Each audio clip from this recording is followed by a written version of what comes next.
Vamos a orar, hermanos.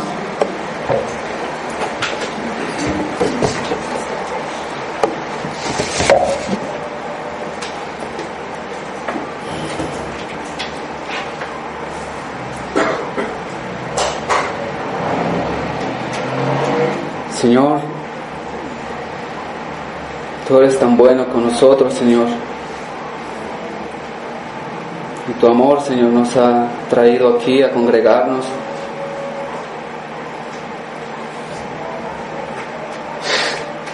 Señor, que en este tiempo Tú nos ayudes.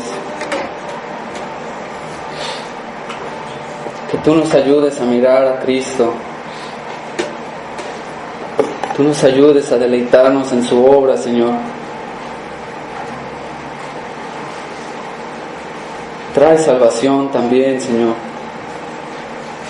Aquellos, Señor, que tienen dudas, que Tú les confirmes, Señor.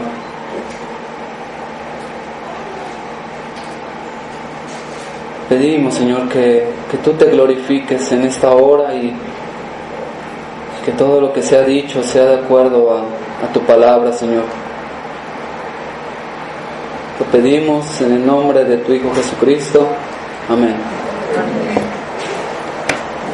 Hermanos, ahorita leímos la pregunta 37 del Catecismo y dice: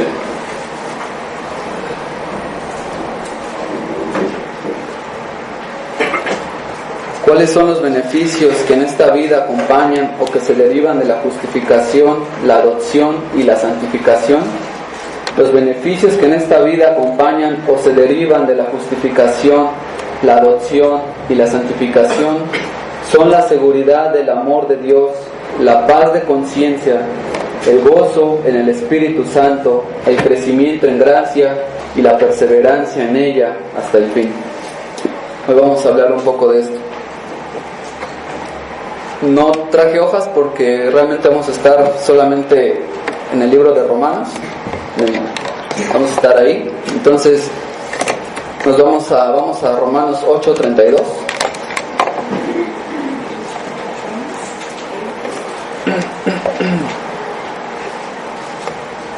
El libro, la carta a los Romanos, capítulo 8, versículo 32.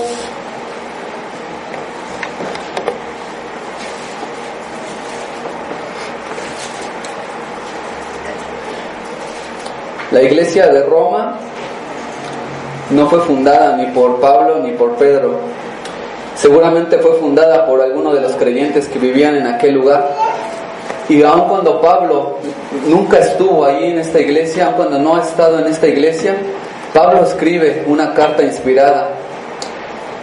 Aunque Pablo nunca los ha visitado, Pablo sabe de las necesidades que hay en ella. Pablo sabe exactamente lo que necesita esta iglesia en Roma. Pablo sabía que como toda iglesia tenía sus debilidades. Ellos necesitaban de instrucción y que les fueran recordadas las promesas de Dios. Uno de los principales propósitos de Pablo al escribir esta carta, podemos ver que uno de sus principales propósitos es hablar de que la justificación solamente es a través de la fe en Jesucristo.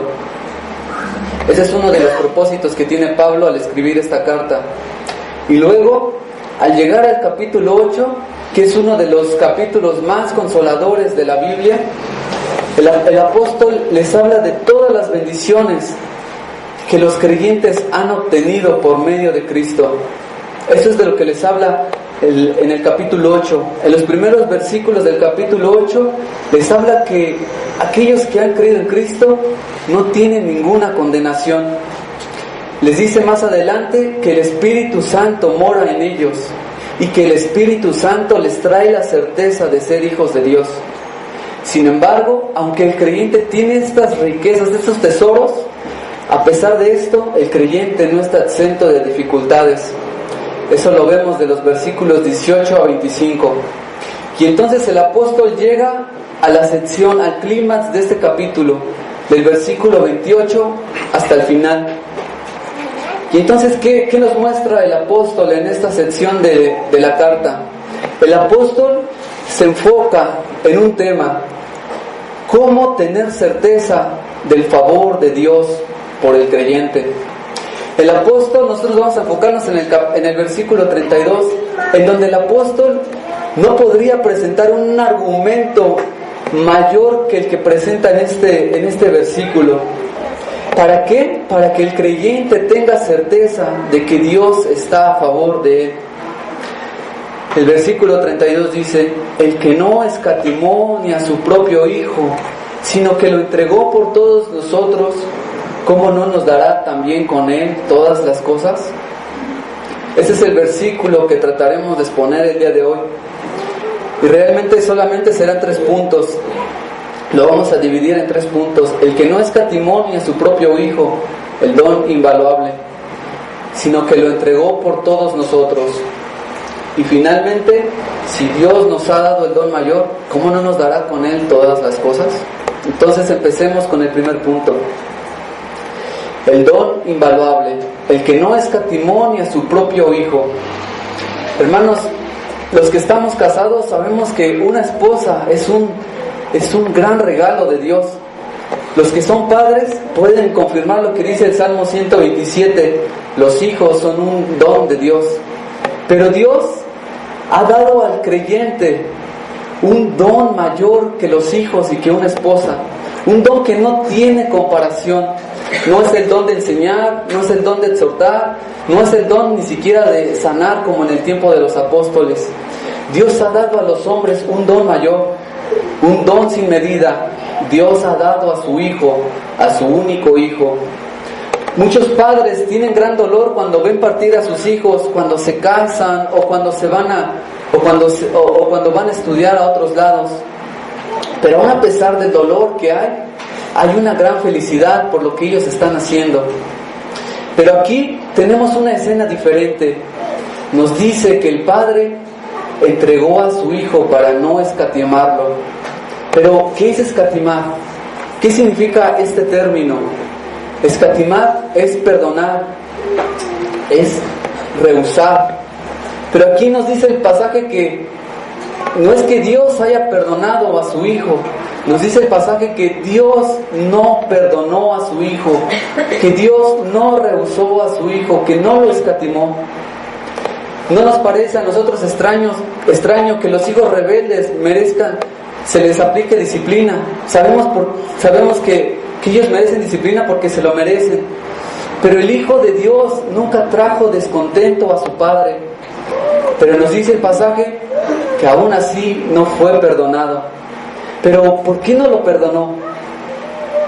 ¿Por qué Dios hizo esto en contra de su Hijo? Desde la eternidad, el Padre eligió un pueblo para salvarlo. Era necesario que fueran salvados debido a la desobediencia que nuestro padre Adán cometió.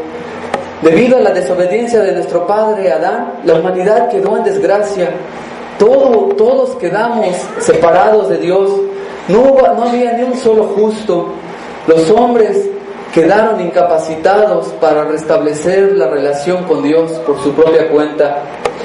Pero vean, tan grande es la bondad de Dios que cuando nosotros estábamos atados al pecado, cuando nos deleitábamos en Él, en el pecado, cuando estábamos en prisión de nuestra maldad, muertos en nuestros delitos, sin esperanza y condenados, Dios nos dio el mayor don de todos. Dios nos dio a su Hijo para salvar a su pueblo. El Hijo vino a pagar una deuda que no era suya. ¿Y por qué vino a pagarla? Porque la justicia de Dios lo requería. El Hijo tomó nuestra semejanza, tomó todo nuestro pecado, toda nuestra culpabilidad, toda la maldad de su pueblo a lo largo de la historia y fue puesta sobre Él como si fuera suya.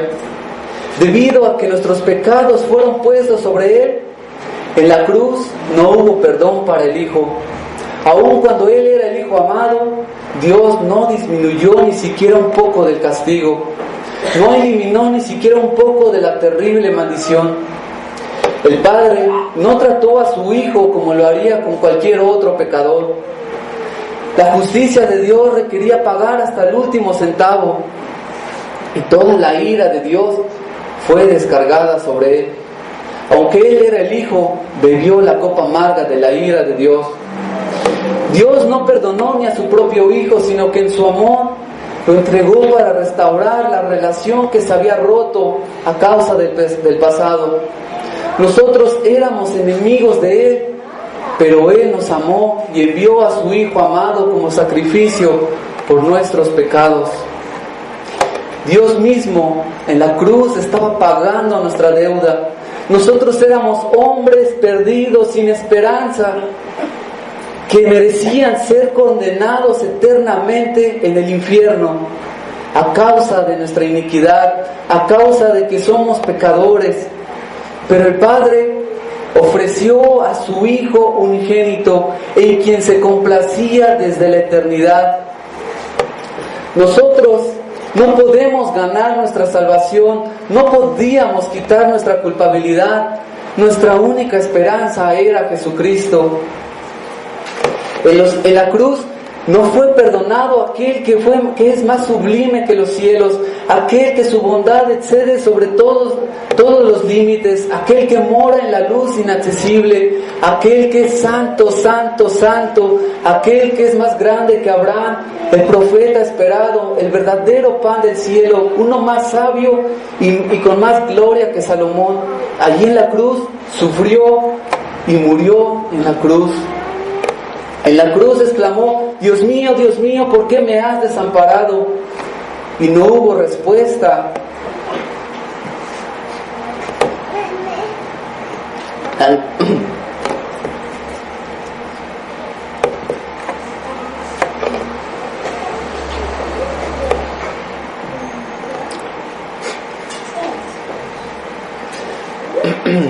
No hubo respuesta ante el clamor del amado. Aun cuando era hijo, no fue escuchado. Quien nunca cometió pecado, no fue perdonado, hermanos. Y veamos, a lo largo de la historia de Israel, Dios perdonó una y otra vez la maldad de su pueblo.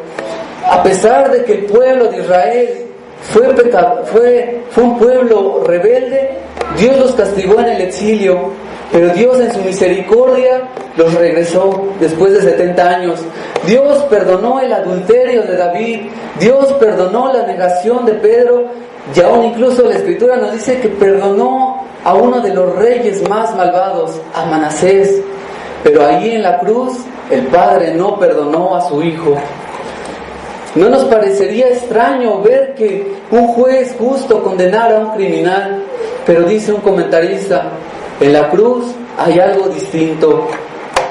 Dios, el juez, tiene un hijo, un único hijo, muy amado, quien nunca cometió falta alguna. En todo lo que hacía, complacía a su Padre. Sin embargo, sobre este querido llamado Hijo, Dios pronunció la sentencia que todos nosotros merecíamos. No porque fuera su Hijo, suavizó la severidad del castigo, sino que descargó toda su ira sobre él. La copa amarga la bebió y ahora está vacía para mí. Una imagen similar había acontecido siglos antes.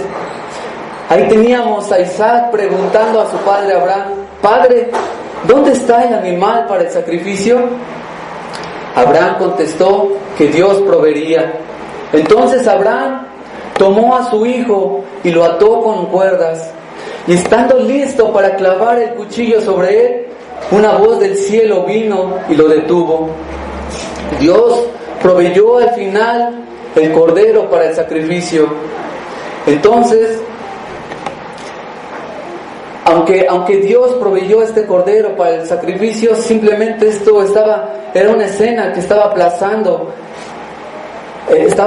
la verdadera escena hasta el Calvario, en donde ya no se encontrarían los mismos personajes. Ya no es Abraham, sino el Padre Celestial. Tampoco es Isaac, sino el Hijo de Dios, quien es clavado en la cruz. Abraham desató a su hijo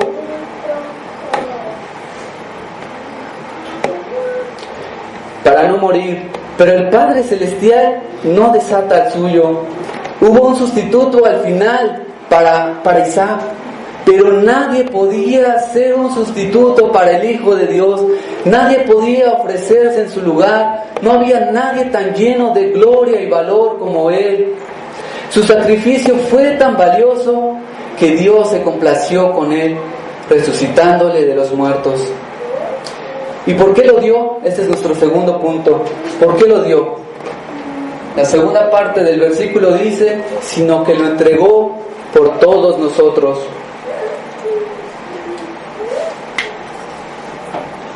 La segunda parte del versículo nos dice por qué el Padre hizo un sacrificio tan costoso, sino que lo entregó por todos nosotros. Primero contestemos, ¿quiénes son todos nosotros? Todos nosotros son los mismos de los que ha venido hablando Pablo, los de los versículos anteriores, versículo 30 de Romanos 8.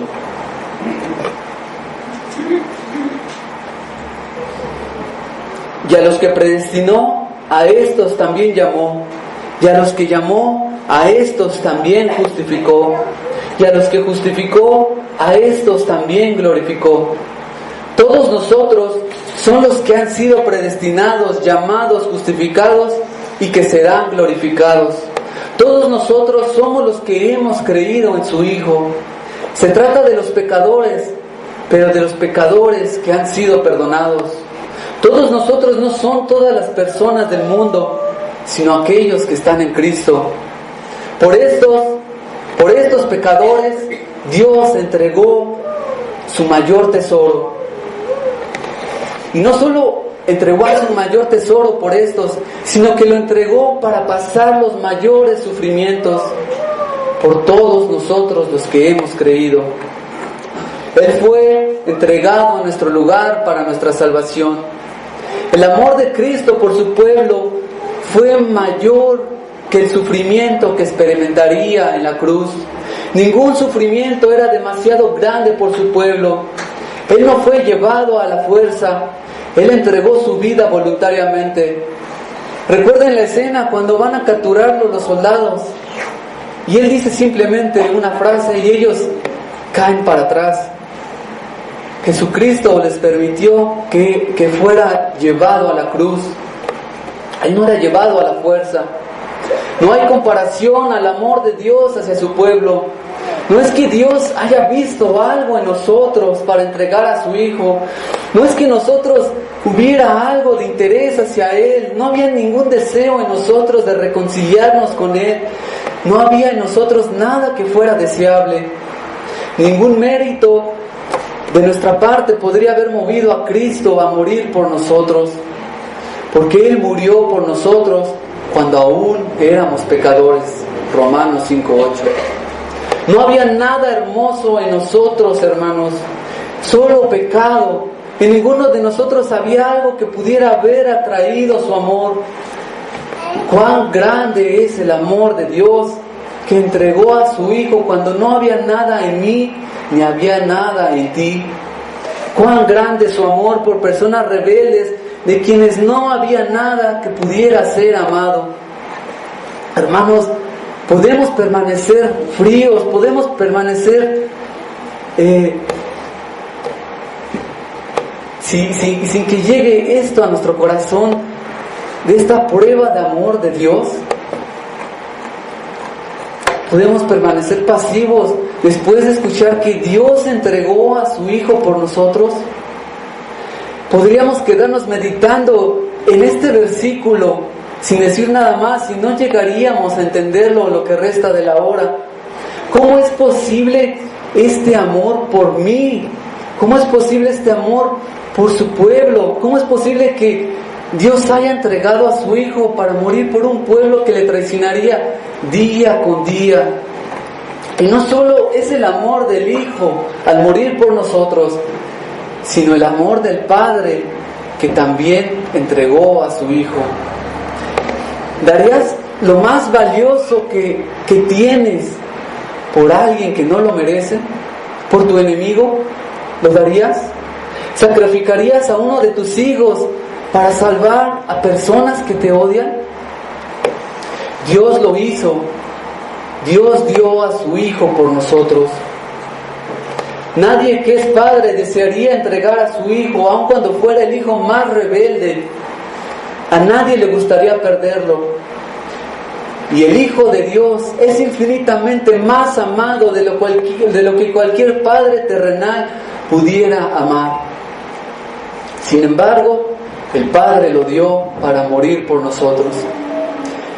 Dice el doctor Martin Lloyd Jones, dice: ¿qué veo al contemplar la cruz?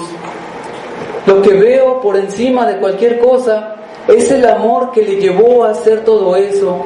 Amor tan maravilloso,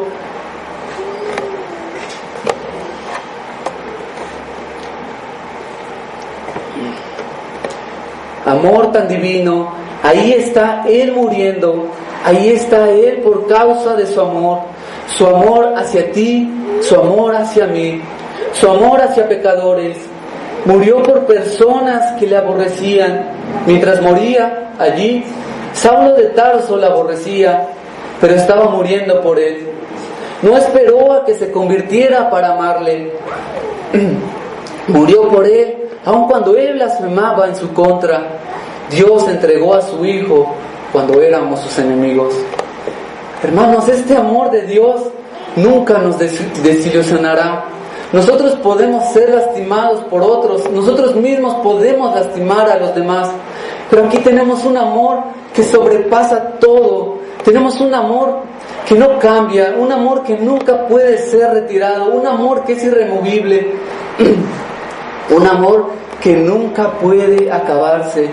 Un esposo puede decir que conforme han pasado los años, ama más a su esposa, pero aquí tenemos a Cristo con un amor que no se incrementa con el paso de los siglos, sino tenemos a Cristo con un amor infinito que nunca tuvo un inicio porque fue desde la eternidad. A nosotros nos llena de gozo saber que mis seres queridos me aman, pero no hay comparación cuando sé que Él me ama a mí.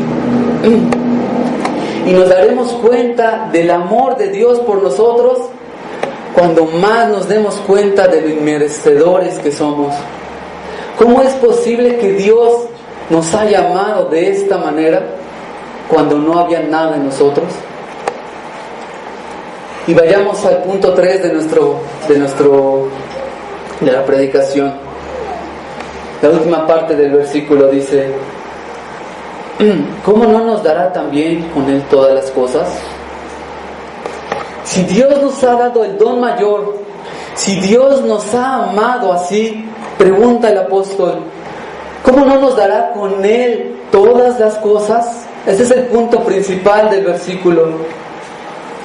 El apóstol nos ha dicho, en esto que hemos mencionado, Dios ha entregado a su Hijo por nosotros.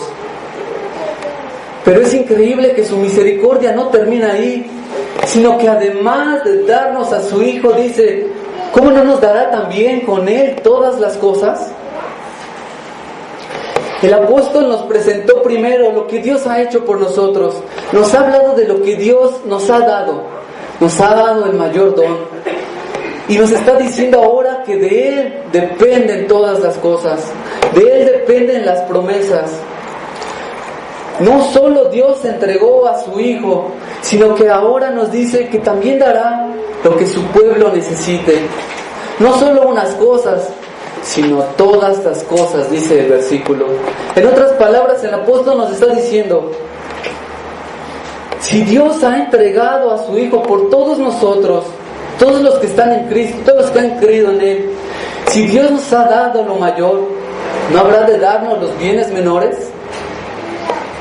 Dios ya nos ha dado lo mayor. No hay algo mayor que Dios podría darnos. No hay algo mayor que Dios nos podría haber dado. Y lo demás que nos pueda dar Dios no es comparado con lo que ya nos ha dado. ¿Acaso no nos dará lo menor si ya nos ha dado lo mayor? Todo don que viene de Dios, dice Santiago, que es bueno. Todo don que viene de Dios. Pero cualquier don que Dios nos dé es inferior a este don que Dios nos ha dado. Es inferior a su Hijo. Entonces, si Dios nos ha dado la mayor, ¿cómo no nos dará lo menor? Pero la pregunta es, ¿por qué el apóstol trae este pensamiento a los oyentes inmediatos? ¿Por qué el apóstol trae este pensamiento? No olvidemos el contexto del pasaje. El contexto del pasaje nos dice al inicio del capítulo que no hay condenación para aquellos que están en Cristo. Pero más adelante vamos al versículo 17 y 18, nos dice: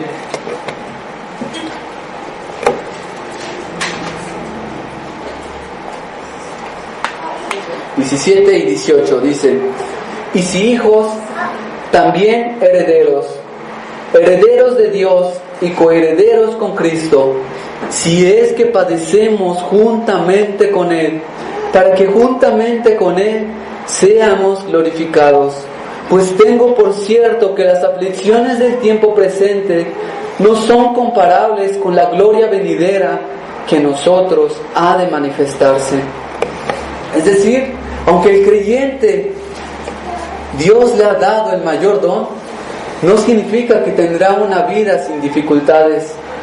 Nuestro Señor fue afligido y no es extraño que también nosotros lo seamos. El creyente vive en un mundo que no es el suyo, y antes de llegar a la tierra prometida tiene que pasar una guerra en contra de su propio pecado, una guerra en contra del desánimo, en contra de la persecución. Pero estas palabras del versículo nos ayudan a levantarnos ante las aflicciones. Nuestro pecado, hermanos, nos hace nublar muchas veces la visión del amor de Dios, nos hace creer que Él no nos ama. Las aflicciones nos llevan a llevar a pensar que Dios se ha olvidado de nosotros. Y ante todo esto, ¿cómo los creyentes pueden estar seguros de que Dios está con ellos y no en su contra? ¿Cómo pueden los creyentes no dudar del cuidado de Dios como lo hizo el pueblo de Israel al ser salvados de Egipto? Recuerden, cuando Israel fue sacado de Egipto, Dios había hecho grandes milagros, había mostrado las grandes plagas y dice la palabra que los había sacado con mano poderosa. Y después de ver todas estas cosas, el pueblo se queja en el desierto. Y el pueblo dice: Dios nos ha sacado para matarnos en el desierto. ¿Acaso Dios, habiendo hecho lo mayor, todos esos milagros, los sacaría para hacerlos morir en el desierto? Pero nosotros a veces así pensamos. Si Dios nos ha entregado lo mayor, ¿acaso no nos dará lo menor? Para traer consuelo y seguridad a los creyentes, el apóstol nos ha dicho que Dios nos ha dado lo más valioso, a su Hijo. No es que Dios nos haya dado una de las más grandes misericordias, sino que Dios nos ha dado la mayor de ellas. No es que solo Dios nos haya mostrado una de las más grandes manifestaciones de su amor, sino que nos ha dado la mayor manifestación de Él. ¿Cuál es? Dios no perdonó a su propio Hijo, sino que le entregó hasta la muerte por nosotros. Entonces, ¿cómo puede vencer las aflicciones el creyente? ¿Cómo puede levantarse del desánimo cuando el pecado le condene? Para permanecer firmes en la batalla, el apóstol nos deja ver que Dios está con su pueblo. Nosotros solemos pensar que Dios está a nuestro favor o en nuestra contra, de acuerdo a nuestras situaciones presentes, de acuerdo a nuestras circunstancias. Pero el apóstol nos lleva a refugiarnos en algo mayor. Nos lleva a mostrarnos que no debemos de guiarnos de acuerdo a nuestras circunstancias, sino refugiarnos en algo mayor, en su amor. Para permanecer firmes en medio de todas las pruebas, el apóstol nos ha dado la seguridad de que Dios está a nuestro favor. Aunque todas las cosas pudieran parecer en nuestra contra, podemos estar confiados. Para estar seguros de que Dios está con nosotros, nos dice el apóstol que Dios nos ha dado el mayor de los dones. Por eso podemos estar seguros del amor de Dios por nosotros. El apóstol no podía ofrecer un argumento mayor y más fuerte que que Dios entregó a su propio Hijo para que los creyentes puedan sentirse seguros en el día de la aflicción. Esto debe de llevarnos de las dudas a la confianza, Pablo es como si les estuviera diciendo: amados, Dios ya os ha dado este precioso tesoro. ¿Acaso no os dará también lo que vale menos? Si tú eres creyente, ¿puedes ver lo que Dios ha hecho por ti? Qué consolación, hermanos, hay en estas palabras. Si Dios ha hecho lo máximo por nosotros, ¿no dará lo que necesita el creyente? Y no es solo al inicio de nuestra vida cristiana, en la luna de miel, no es ni siquiera durante mucho tiempo, sino que lo dará todo el tiempo hasta la tierra prometida. Pero seguramente nos estemos preguntando: bueno, ¿a qué se refiere cuando dice: ¿cómo no nos dará con Él todas las cosas? ¿Es todo acaso lo que yo pida? ¿Es todo lo que es para nuestro bien económico, para nuestra felicidad, para nuestra salud? ¿Es acaso esto lo que nos está diciendo el apóstol? No, Dios nos dará todo lo que necesitamos para nuestro bien espiritual. Nos dará todo lo que necesitamos para nuestro viaje hacia la tierra prometida. En el versículo 28, un versículo sumamente conocido, nos dice que todas las cosas son para bien para el creyente. Y esto incluye solo las cosas alegres, solo las cosas que nos traen felicidad. Esto incluye también las aflicciones. Las cosas que Dios nos da no tienen que ver solo con el gozo y felicidad, que Dios nos da mucho de esto, pero también viene incluido el sufrimiento y la tristeza. Dios nos dará todas las cosas que Él considera que son necesarias para nosotros. Todo lo que el creyente necesite, Dios no se lo va a negar. No es que tengamos que convencerle a Dios, Dios lo va a dar al creyente. ¿Por qué? Porque ya ha dado a su Hijo Jesucristo. Las promesas de Dios que se encuentran en este pasaje no tienen que ver con carros, computadoras, ropa, celulares, incluso ni siquiera con nuestra salud, sino con algo mayor, con nuestra vida eterna, con nuestra salvación, con nuestra santidad, con el cielo. ¿Qué necesita el creyente durante su vida? ¿Necesitas perdón? Dios dice: si confesamos nuestros pecados, Él es fiel y justo para perdonar nuestros pecados y limpiarnos de toda maldad. ¿Necesitas gracia? Dice 2 de Corintios: y poderoso es Dios para hacer que abunde en vosotros toda gracia. ¿Necesitamos consuelo? ¿Acaso no dice la palabra que Dios es el Dios de toda consolación? 2 de Corintios 1:3. Muchas de nuestras dificultades, hermanos, parecen tan duras.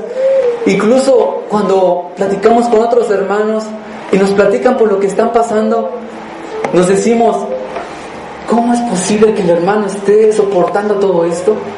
Yo no podría aguantar esto, yo no podría aguantar tanta presión como el hermano, yo no podría aguantar esa incertidumbre.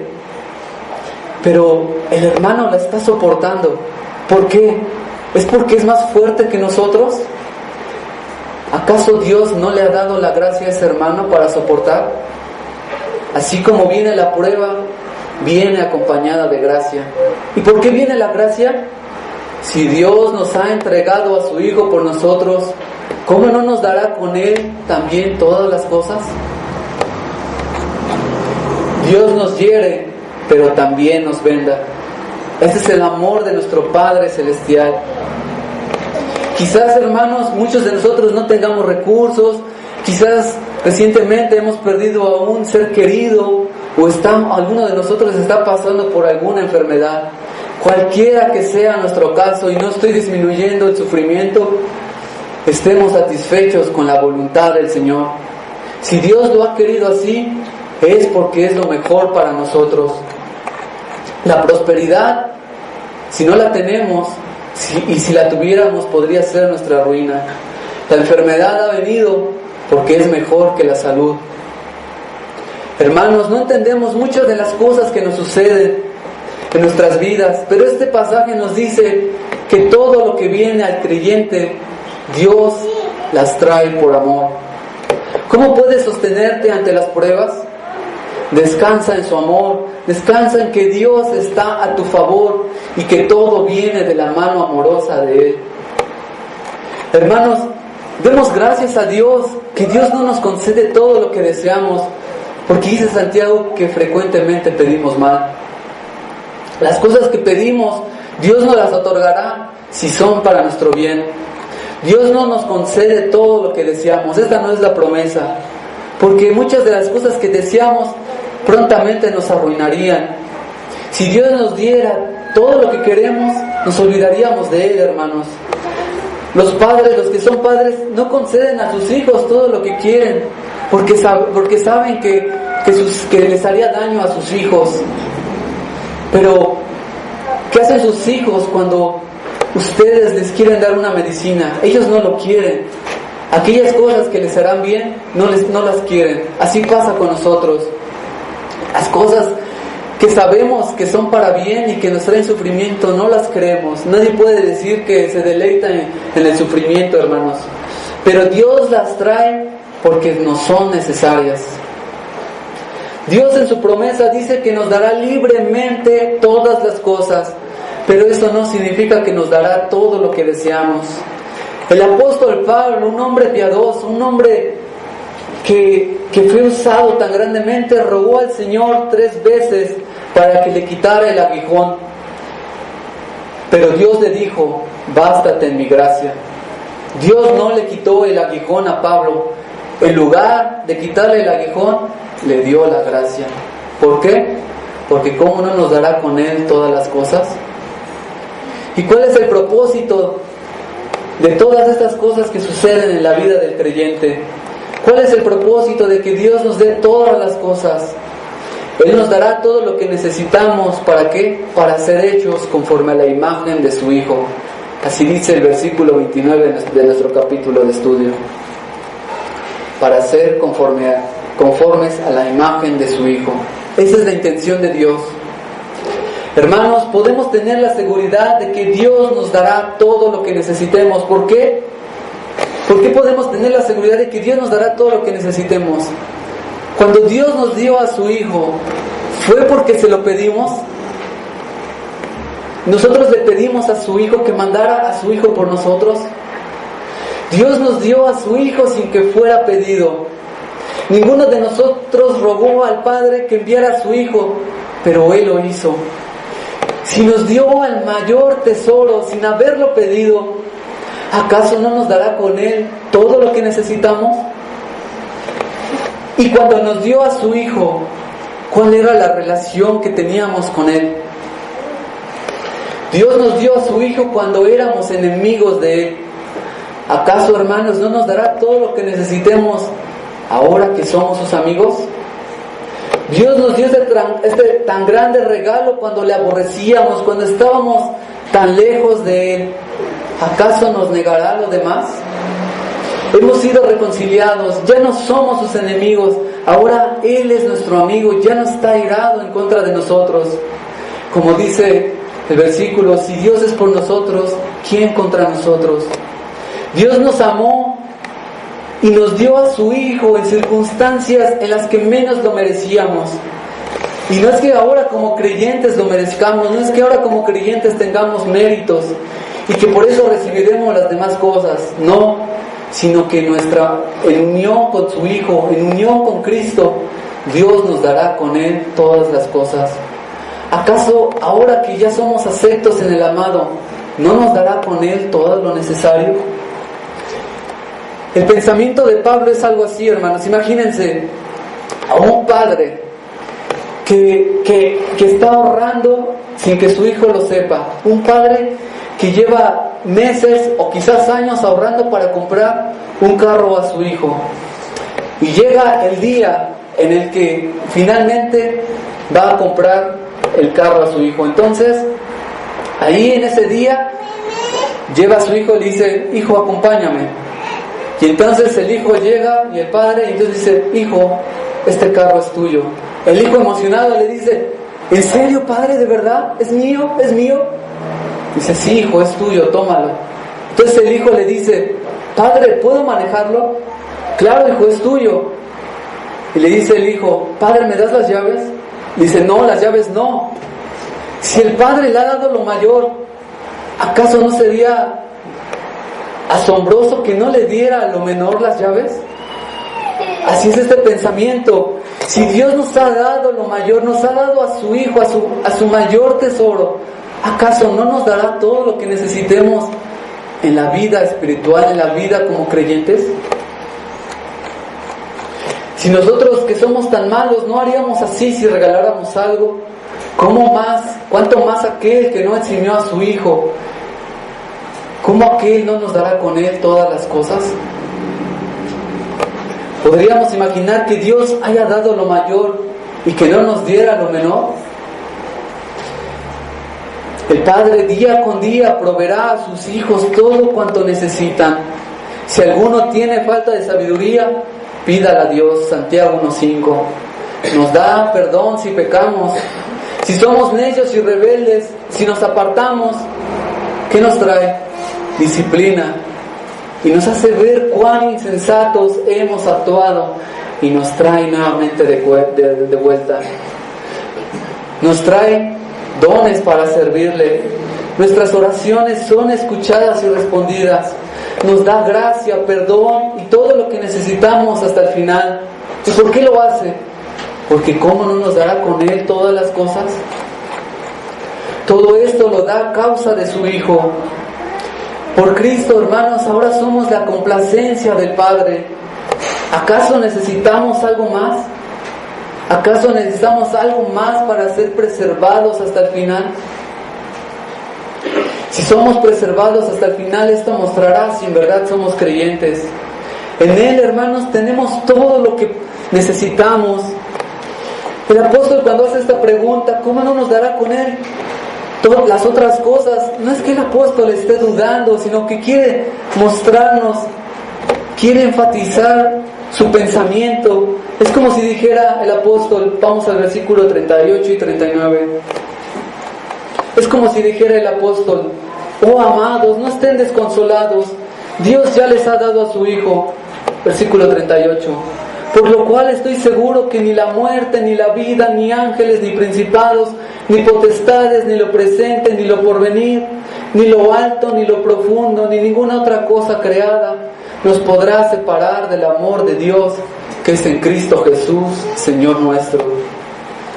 Hermanos, hay personas que dicen que una persona que ha sido salvada puede perderse, pero a la luz de este pasaje piensen: si Dios ha dado este gran don, este gran regalo, ha pagado este gran precio, ¿cómo podría ser removido su amor?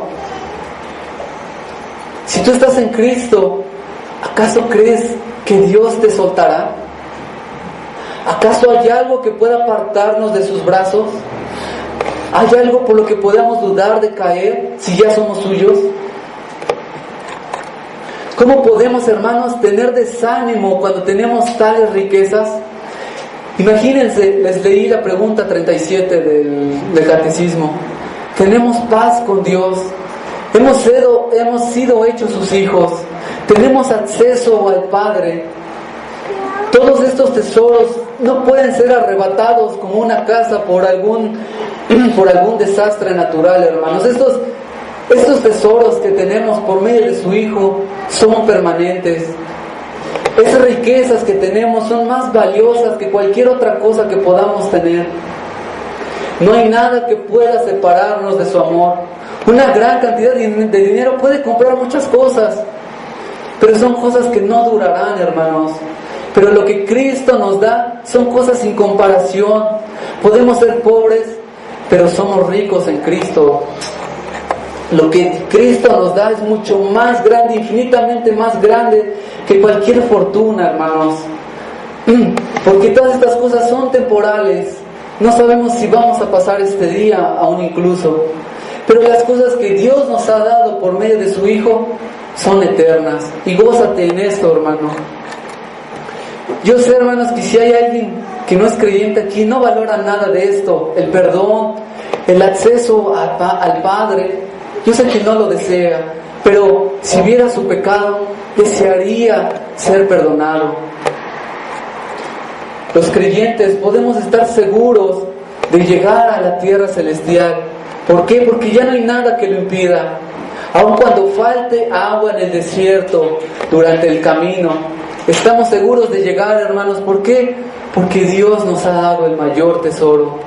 Si Dios ha actuado de tal forma por nosotros, si nos ha dado esta tan grande muestra de amor, entonces, ¿cómo podemos dudar de su cuidado?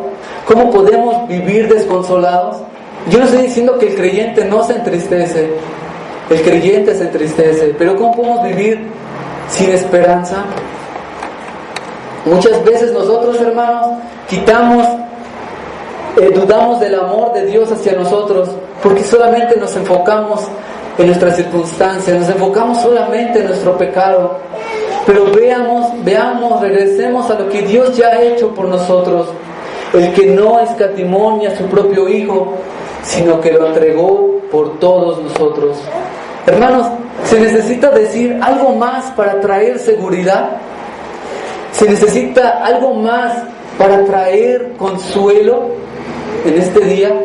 ¿Podríamos decir algo más? Si Dios nos ha dado la más alta prueba de su amor, hermanos, ya tenemos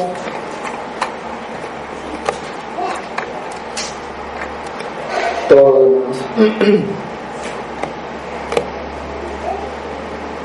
Hermanos, piensen qué consuelo tan grande y abundante para aquellos que se han refugiado en el Evangelio, para aquellos que saben que aún a pesar de sus pruebas, esas pruebas son para bien. El mundo que dice no creer en Dios, hermanos, sabe que las cosas que les llegan es por casualidad, pero nosotros sabemos que hay un Dios soberano, que nada sale de sus manos. Pero no solamente es un Dios soberano, es un Dios que obra por amor a su pueblo.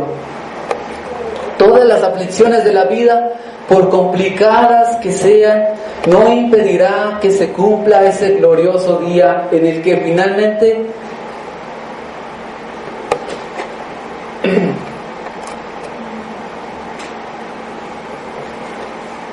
veremos a aquel, hermanos, que derramó su sangre por nosotros. Hermanos, el mundo no entiende cómo alguien que está siendo afligido, alguien que está triste, alguien que ha perdido todo, alguien que está a punto de morir incluso, puede tener esperanza y gozo, aun cuando hay dolor y miedo con estas cosas. Ante un gran sufrimiento, un creyente puede decir: todos estos años, mi Señor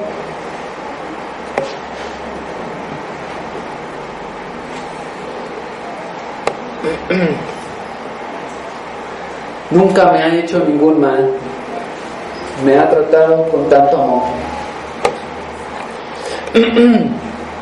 Un hombre, hermanos, que ha experimentado el amor perdonador de Dios y que sigue meditando día con día en ello, aún ante las circunstancias, puede decir: Señor, esto me es difícil, pero gracias porque en tu gracia no me has dado lo que merezco.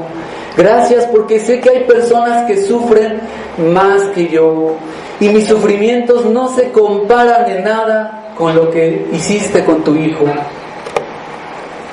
Hermanos, el sufrimiento duele. Yo no estoy diciendo que no duela, pero si meditamos en la obra de Cristo, en su amor, tendremos la paz necesaria para los tiempos de aflicción.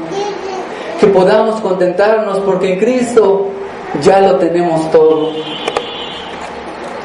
Hermanos, ¿acaso no en sus muchas pruebas hemos crecido en la comunión con Dios? ¿No acaso hemos entendido más acerca de su bondad en los tiempos de aflicción? ¿Por qué? ¿Por qué las pruebas, en lugar de separarnos de su amor, nos fortalecen más? Porque si Dios nos ha dado a su Hijo, ¿cómo no nos dará con Él todo lo demás?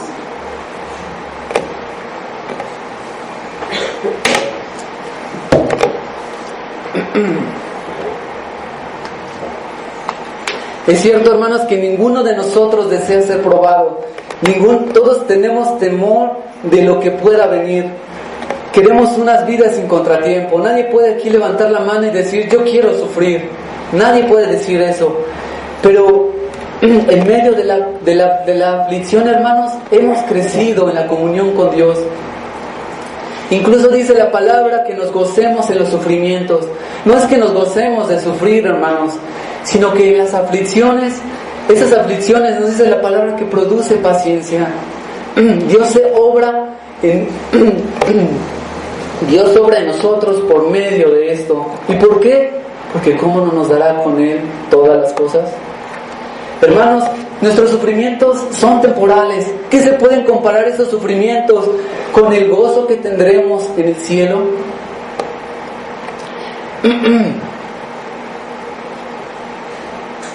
Cuando estés en alguna aflicción, recuerda, el que no escatimó ni a su propio Hijo, sino que lo entregó por todos nosotros, ¿cómo no nos dará con Él todas las cosas? Aún incluso, hermanos, la muerte, que es para condenación a aquellos que no creyeron, para el creyente es ganancia, como dice el apóstol. Cuando volvamos a abrir nuestros ojos después de la muerte, estaremos en la presencia de nuestro amado y ya no se oirá más de sufrimiento. Pero mientras podemos sostenernos, porque Dios nos ha dado tan grande prueba de amor, hermanos, nos ha dado a su Hijo. Antes, hermanos, estábamos lejos de Él, separados de Él, vivíamos para nosotros. Y ahora puedo decir, mi amado es mío y yo soy suyo. Cantares 2:16. Finalmente, hermanos, podríamos seguir hablando horas y horas del amor de Dios y nunca llegaríamos a la cima, nunca llegaríamos, no nos acercaríamos a llegar a la profundidad del amor de Dios. Pero lo que podemos decir es que si Dios me ha amado de tal manera, no por algo en mí mismo, sino porque Él lo quiso así, entonces no puedo hacer otra cosa que rendirme ante su amor. No olvidemos que todas las cosas que hemos recibido, el perdón, la adopción, todo esto que ha sido dado por nosotros, requirió de un gran sacrificio. A Dios le costó la muerte de su Hijo. En la cruz, Él estaba en el madero derramando cada gota por nosotros. ¿Puedes ignorar este amor tan glorioso? ¿Puedes ser indiferente, estar pensando en otra cosa en este momento? A veces, hermanos, nos cuesta tanto trabajo decir que Dios nos ama. A veces podemos criticar otros lugares donde se enfatiza tanto el amor de Dios, pero también nosotros nos vamos al extremo de pensar que Dios no nos ama, no hablamos de su amor. Y vean cómo dice el apóstol. Vamos al capítulo 1, versículo 7 de Romanos, la primera parte. Nuestro pecado nos hace creer que Dios no nos ama, que hemos perdido el favor de Dios. Pero vean cómo dice en la primera parte del versículo: a todos los que estáis en Roma, como dice, amados de Dios. Amados de Dios. Dios se goza en nosotros, no por algo de nosotros. Si tú viniste en arrepentimiento y fe por medio de su Hijo, Dios se goza en ti. Dios ha entregado a su Hijo por ti cuando tú ni siquiera le buscabas. Él te llamó a ti. ¿Por qué? Porque Él se gozó en ti desde antes de la eternidad del mundo.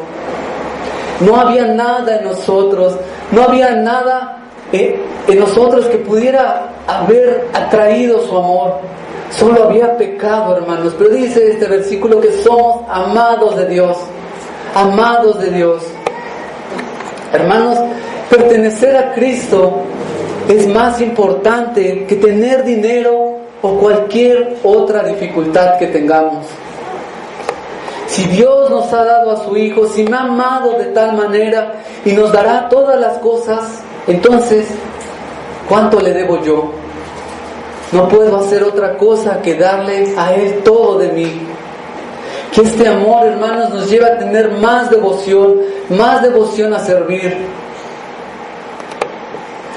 Hermanos, es cierto que podemos prepararnos para ser padres, podemos prepararnos para un examen, podemos prepararnos para muchas cosas, pero ninguno de nosotros puede prepararse para el sufrimiento. Nunca estamos listos para sufrir, pero tenemos que recordar que si Dios está a nuestro favor, nuestras circunstancias no importan. Él está haciendo todo para el bien de aquellos a los que ha comprado. Su amor nos lleva a permanecer firmes en las pruebas, hermanos. El dolor que hoy podemos sentir es parte de la obra de Dios en nuestra vida.